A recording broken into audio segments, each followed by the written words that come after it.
Good morning, students.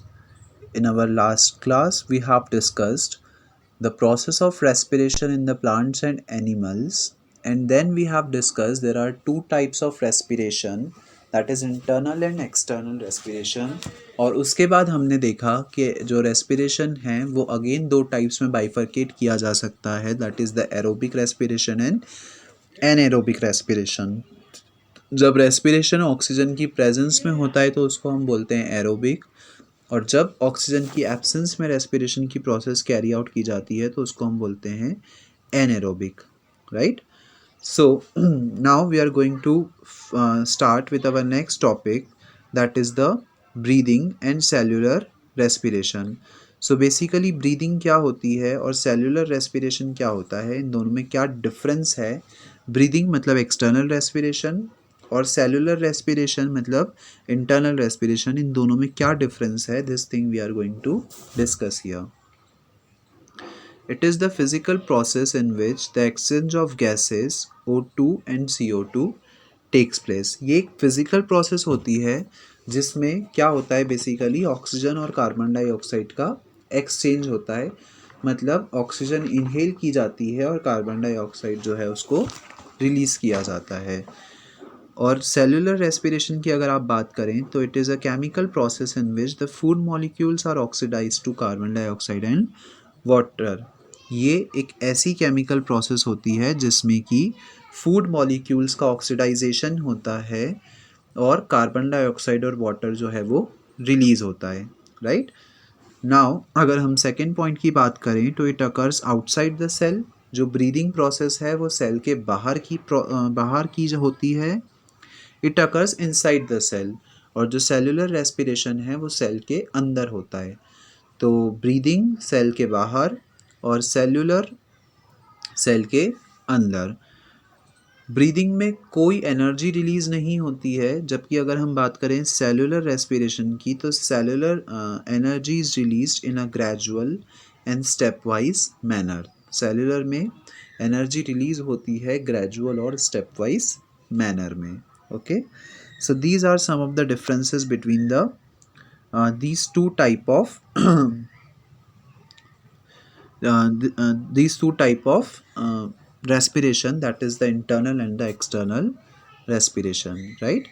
Now in our last class we have also discussed the aerobic respiration. जब oxygen की presence में respiration होता है तो उसको हम बोलते हैं एरोबिक रेस्पिरेशन. और एरोबिक रेस्पिरेशन में जो ग्लूकोज है उसका कंप्लीट ऑक्सीडाइजेशन हो जाता है, right. This thing we have already discussed. Now अब हम बात करते हैं एनएरोबिक रेस्पिरेशन की. इसके ऊपर आपको एक एक्टिविटी दी हुई है, that activity you have to read by your own. Okay, now anaerobic respiration जब ऑक्सीजन की एब्सेंस में या एयर की एब्सेंस में रेस्पिरेशन की प्रोसेस कैरी आउट की जाती है तो उसको बोला जाता है एनएरोबिक रेस्पिरेशन. अब ऑक्सीजन के बिना कैसे रेस्पिरेशन हो सकता है, this thing we are going to see here. Anaerobic respiration takes place in the absence of oxygen. Anaerobic respiration जो है वो ऑक्सीजन की एब्सेंस में होता है. In anaerobic respiration there is incomplete oxidation of glucose. So anaerobic respiration में glucose का complete oxidation नहीं हो पाता है और उसका ऑक्सीडेशन जो है वो इनकम्प्लीट रहता है. The food is broken down into ethyl alcohol and carbon dioxide and release energy. जो फूड है वो इथाइल अल्कोहल में कन्वर्ट हो जाता है और कार्बन डाइऑक्साइड और एनर्जी को रिलीज़ करता है. वहाँ आपका फूड वाटर में और कार्बन डाइऑक्साइड में कम्प्लीटली ब्रोक डाउन हो रहा था, और यहाँ पर आपका जो फूड है वो इथाइल अल्कोहल कार्बन डाइऑक्साइड में ब्रोक डाउन होता है और कुछ अमाउंट ऑफ एनर्जी को वो रिलीज़ करता है. एरोबिक रेस्पिरेशन के कंपैरिजन में एनएरोबिक रेस्पिरेशन में जो एनर्जी रिलीज होती है वो बहुत कम होती है. Okay, the energy release during this process is much less as compare to the energy release in aerobic respiration. The thing that I have just told you कि एरोबिक के कंपैरिजन में एनएरोबिक में बहुत कम एनर्जी रिलीज होती है क्योंकि इसमें complete oxidation नहीं हो पाता है. The chemical equation for this type of respiration is, अगर हम इस टाइप के रेस्पिरेशन के लिए केमिकल इक्वेशन देखें, सो ग्लूकोज, यहाँ पे ऑक्सीजन नहीं है, एयर की एब्सेंस में हो रहा है, तो इसलिए हमने यहाँ पे लिख दिया नो ऑक्सीजन। इसको बोला जाता है anaerobic respiration. It get converted into carbon dioxide, water and energy. Water बहुत कम अमाउंट में जनरेट होता है, जनरली इथाइल अल्कोहल जो है वो एज अ बाय प्रोडक्ट बनता है, और बहुत कम अमाउंट ऑफ एनर्जी इस प्रोसेस में रिलीज होती है। सो बेसिकली अगर हम कुछ की पॉइंट समझें कि दोनों में क्या डिफरेंसेस होते हैं, मेन अगर हम डिफरेंस डिस्कस करें, सो जो बेसिक डिफरेंसेस होंगे इन दोनों में, that is the aerobic respiration and anaerobic respiration में, so what are those basic differences, this thing we are discussing here. It takes place in the presence of oxygen and it takes place in the absence of oxygen. Obviously aerobic है oxygen की presence में होगी, anaerobic oxygen की absence में होगी. The food is completely broken down in it, the food is partially broken down in it. So aerobic में food जो है वो कम्प्लीटली ब्रेक डाउन हो जाता है, और एनएरोबिक में फूड का कंप्लीट ब्रेक डाउन नहीं हो पाता है, फूड का पार्शियल ब्रेक डाउन होता है. The end product of aerobic respiration are carbon dioxide and water. इसके जो एंड प्रोडक्ट्स होते हैं वो क्या होते हैं, कार्बन डाइऑक्साइड और वाटर. और एनएरोबिक में जो एंड प्रोडक्ट्स होते हैं, the end products of anaerobic respiration are ethyl alcohol and lactic acid. यहाँ पर जो एंड प्रोडक्ट्स होते हैं वो इथाइल अल्कोहल और लैक्टिक एसिड होते हैं, right. It produces a considerable amount of energy, मतलब एरोबिक में अच्छी खासी एनर्जी रिलीज होती है, कंसिडरेबल अमाउंट में एनर्जी रिलीज होती है. जबकि अगर हम बात करें एनाएरोबिक रेस्पिरेशन की, so less energy is produced in anaerobic respiration. So anaerobic respiration में लेस अमाउंट ऑफ एनर्जी जो है वो रिलीज होती है. Okay, so these are basically some of the differences between the aerobic respiration and the anaerobic respiration that you have to read and learn. Now here one activity is given to you students, that activity you have to read by your own. Now अब हम discuss करते हैं हमारा next topic, that is respiration in humans. Human being में respiration किस तरीके से होता है, this thing we are going to discuss here. कि हमारी बॉडी में कौन कौन से ऑर्गन्स होते हैं और वो क्या क्या काम करते हैं, और किस तरीके से रेस्पिरेशन की प्रोसेस हमारी बॉडी में कैरी आउट होती है, इसको हम पूरा डिटेल में अब डिस्कस करेंगे. In human beings the main organs of respiration are knows, throat, trachea, bronchioles and lungs. So human body में जो मेन ऑर्गन्स होते हैं रेस्पिरेशन के लिए वो कौन कौन से होते हैं, नोज़ आपकी नाक, गला, trachea, bronchioles and lungs are the lung are the breathing organ in the living beings. So lungs जो होते हैं बेसिकली वो ब्रीदिंग ऑर्गन होते हैं, मतलब ब्रीदिंग की जो प्रोसेस है वो लंग्स में ही होती है. अभी हमने पढ़ा था स्टार्टिंग में कि जिस ऑक्सीजन को हम इनहेल करते हैं वो हमारे लंग्स में जाती है.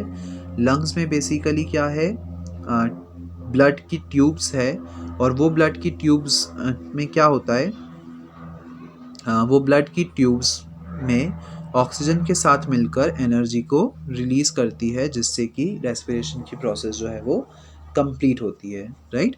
सो सबसे पहले जब हम बात करें ब्रीदिंग की या रेस्पिरेशन की, तो सबसे पहला रोल आता है नोज़ का, बिकॉज नोज़ से ही हम ऑक्सीजन को इनहेल करते हैं. It is the first part of the respiratory system. So obviously nose जो है वो फर्स्ट पार्ट है रेस्पिरेटरी सिस्टम का. You take in air through the nostrils and it reaches the nasal cavity. हम oxygen को inhale या air को inhale कैसे करते हैं, हमारी नोज से ही करते हैं. बेसिकली उसको नॉस्ट्रिल बोला जाता है. सो हम नॉस्ट्रिल से एयर को इनहेल करते हैं और वो एयर हमारी नेसल कैविटी में पहुंच जाती है, राइट. हमारी नाक के अंदर एक कैविटी होती है जिसको बोला जाता है nasal cavity. As the air passes through this cavity becomes warm. और जब एयर इस कैविटी से पास होती है तो वो थोड़ी सी गर्म हो जाती है, उसका टेम्परेचर थोड़ा सा हाई हो जाता है। It also get moistened by the mucus secreted by the membrane present in the nasal cavity, और वो थोड़ी सी मॉइस्ट भी हो जाती है, मतलब उसका मॉइस्चर भी जो है वो थोड़ा सा इंक्रीज हो जाता है बाय द म्यूकस। म्यूकस एक तरह का लिक्विड होता है जो कि सिक्रीट होता है, निकलता है by the membrane that are present in the nasal cavity. हमारी नेसल कैविटी में जो मेम्ब्रेन प्रेजेंट होती है उसमें से ये लिक्विड जो है वो सिक्रीट होता है या निकलता है, जिसको हम बोलते हैं mucus. Dust and other particles present in the air get trapped by the mucus and hair present in the cavity. So हमारे म्यूकस के द्वारा और जो हेयर्स हमारी नोज़ में प्रेजेंट रहते हैं उसके द्वारा एयर में जो भी डस्ट पार्टिकल्स होते हैं और जो दूसरे पार्टिकल्स होते हैं वो सब क्या हो जाते हैं, ट्रैप हो जाते हैं। मतलब जो डस्ट पार्टिकल्स हैं वो हमारे शरीर के अंदर नहीं जा पाते हैं, और जो हमारे नोज़ हेयर हैं और जो म्यूकस है वो उस डस्ट पार्टिकल्स को क्या कर लेते हैं, एब्जॉर्ब नहीं, वो उस डस्ट पार्टिकल्स को स्टॉप कर देते हैं, हमारी बॉडी के अंदर नहीं जाने देते हैं, राइट। सो बेसिकली ये रोल होता है हमारी नोज़ का इन आवर रेस्पिरेटरी सिस्टम। अब हम बात करते हैं the second part of our respiratory system, that is the throat, जिसको हम हिंदी में गला बोलते हैं। तो हमारे गले का या हमारी थ्रोट का क्या रोल होता है रेस्पिरेटरी सिस्टम में, this thing we are discussing here. The moist clean air moves into your throat, the air will come to a kind of fork in the throat. अब जो मॉइस्ट क्लीन एयर है वो हमारे गले में जाती है, हमारे थ्रोट के अंदर जाती है। The air will come to a kind of fork in the throat, one path leads to the digestive system and the other path goes deeper into the respiratory system. अब बेसिकली हमारे गले के बाद आपको पता है गले से डाइजेस्टिव सिस्टम भी कनेक्टेड होता है और रेस्पिरेटरी सिस्टम भी कनेक्टेड होता है। सो एयर के पास जाने के लिए दो रास्ते होते हैं, पहला डाइजेस्टिव सिस्टम और दूसरा रेस्पिरेटरी सिस्टम जो कि और अंदर होता है डाइजेस्टिव सिस्टम के। सो एयर वहाँ से लंग्स में चली जाती है। नाउ इसके बाद एक और पार्ट आता है, that is the trachea. The wind pipe is also called as trachea. जो विंड पाइप होते हैं जिसमें एयर भरी हुई होती है उसको हम क्या बोलते हैं, trachea. It is a delicate muscular tube situated in the front of the नेक। ये एक डेलिकेट मतलब नाजुक सी मस्कुलर ट्यूब होती है, मतलब मसल्स की ट्यूब होती है जो कि सिचुएटेड होती है in front of the neck. Neck के फ्रंट में जो सिचुएटेड होती है, हमारे गले के फ्रंट में सिचुएटेड होती है। It is supported by half ring of cartilage which prevent it from collapsing. और half ring of cartilage, cartilage मतलब हड्डियाँ, हड्डियों का एक ढांचा होता है जो कि इसको सपोर्ट करता है। ओके, सो ट्रैकिया सिंस ये बहुत डेलिकेट होती हैं, बहुत नाजुक होती हैं, तो इसको एक सपोर्ट की ज़रूरत होती है, और वो सपोर्ट इसको कौन करता है, कार्टिलेज करता है, राइट। सो बेसिकली हड्डियों का एक कार्टिलेज होता है जो कि इसको प्रिवेंट करता है कोलैप्स करने से, एक दूसरे में मिलने से, और उसका प्रोटेक्शन करता है, right. The cavity of the cartilage, the trachea branches into the smaller tubes called the bronchi. और ये जो ट्रैकिया होता है वो अलग अलग छोटी छोटी काफ़ी सारी ब्रांचेस में बटा हुआ होता है जिसको बोला जाता है ब्रोंकाई। और अगर हम इसका सिंगुलर देखें तो उसका सिंगुलर हो जाएगा ब्रोंका is the singular of bronchus. तो ये बहुत सारे छोटे छोटे ब्रांचेस में बटा हुआ होता है, बहुत सारी छोटी छोटी ट्यूब्स में बटा होता है जिसको हम क्या बोलते हैं, bronchi. Each bronchus enters the lung of each side. और हर एक ब्रोंकस जो है वो लंग्स में चला जाता है। लंग्स हमारी बॉडी के दोनों साइड हैं, तो दोनों साइड के लंग्स में ये जो ब्रोंकाई हैं वो चले जाते हैं, राइट। अगर हम इसको फिगर में देखें तो as you can see here, ये जो ब्रोंकाई हैं वो हमारे लंग्स में इस तरीके से दोनों लंग्स में एक एक जो ब्रोंकाई है वो चला जाता है, राइट।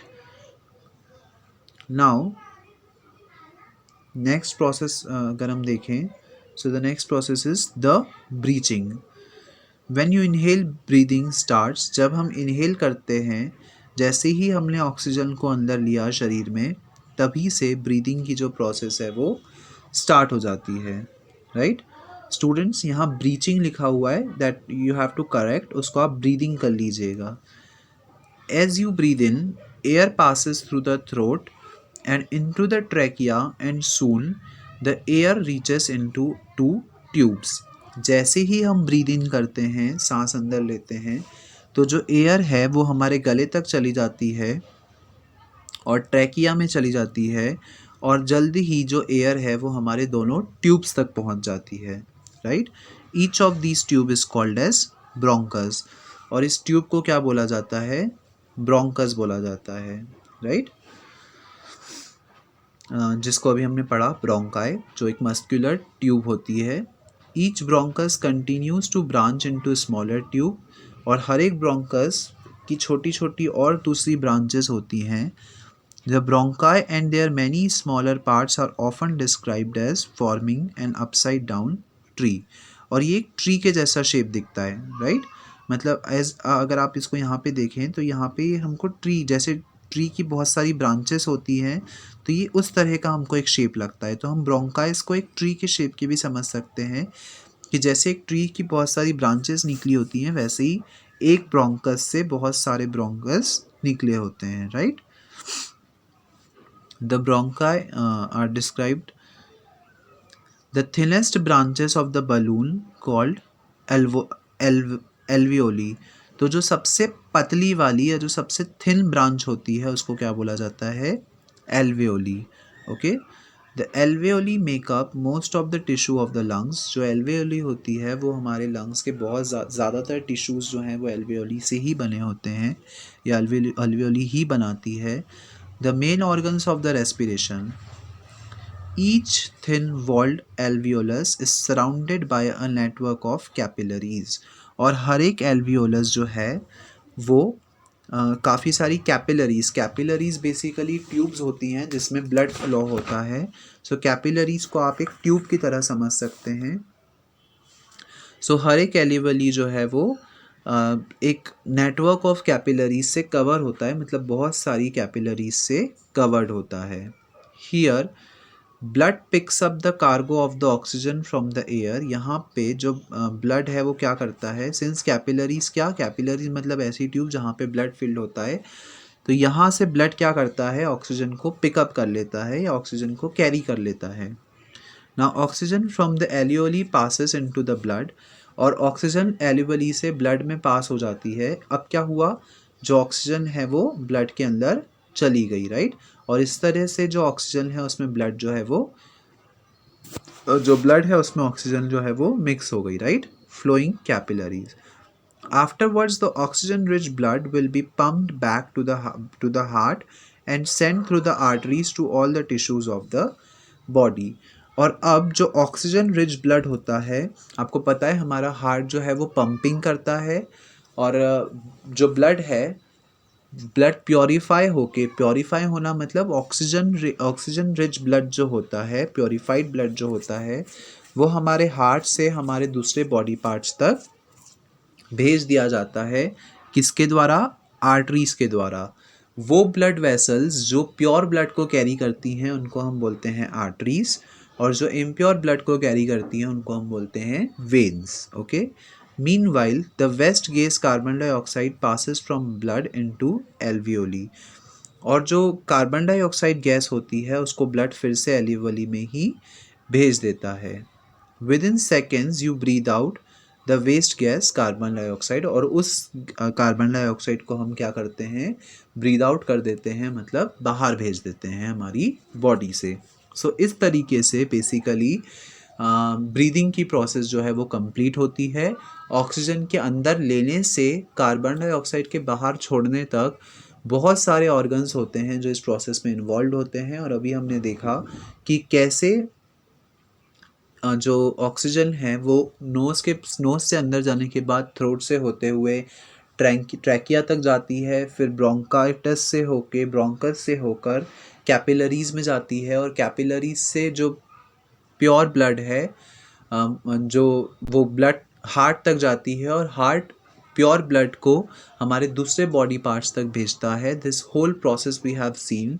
और जो कार्बन डाइऑक्साइड होती है वो एल्यूवली में वापस चली जाती है और एल्यूवली के थ्रू हमारी बॉडी से कार्बन डाइऑक्साइड बाहर चली जाती है. So this was the whole process of respiration basically in our body. Now in our next class we are going to discuss the mechanism of breathing. Okay, so that's all for today's class, students. The further topics we are going to discuss in the next lecture. Thank you.